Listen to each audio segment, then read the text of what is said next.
नवही मास बेटा मोरी कोखी रहला हो, नवही मास बेटा मोरी कोखी रहला। यार कबहू न किहल बड़ाई, हाँ सीताराम से भजो, अरे कबहू न किहल बड़ाई, हाँ सीताराम से भजो।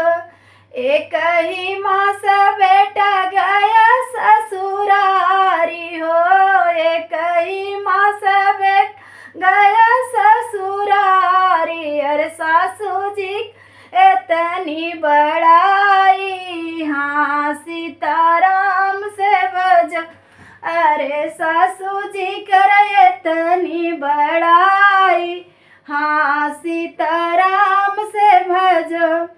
इतना ही दिन माई तोहरे पासे रहले हो, इतना ही दिन तोहरे पासे रहले। यार तोहराई किहले बड़ाई, हाँ सीताराम से भजो, अरे तोहराई किहले बड़ाई, हाँ सीताराम से भजो।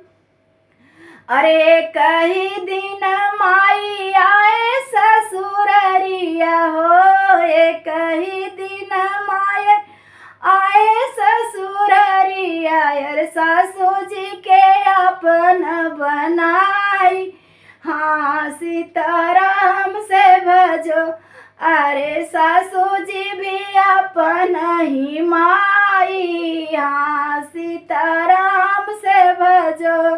बहुत बहुत बधाई, स्वागत, अभिनंदन अपने रेणु पांडे ऑफिशियल पर। और कैसा लगेगा हमारे भाइयों बहनों मित्रों दोस्तों जो जहाँ से भी सुने कमेंट ज़रूर कीजिए।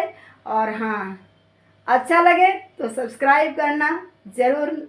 और रेणु पांडे ऑफिशियल पे सुबह 9:30 बजे आप सभी लोग सादर आमंत्रित हैं, ज़रूर आइएगा। राधे राधे, जय श्री कृष्ण, राधे राधे।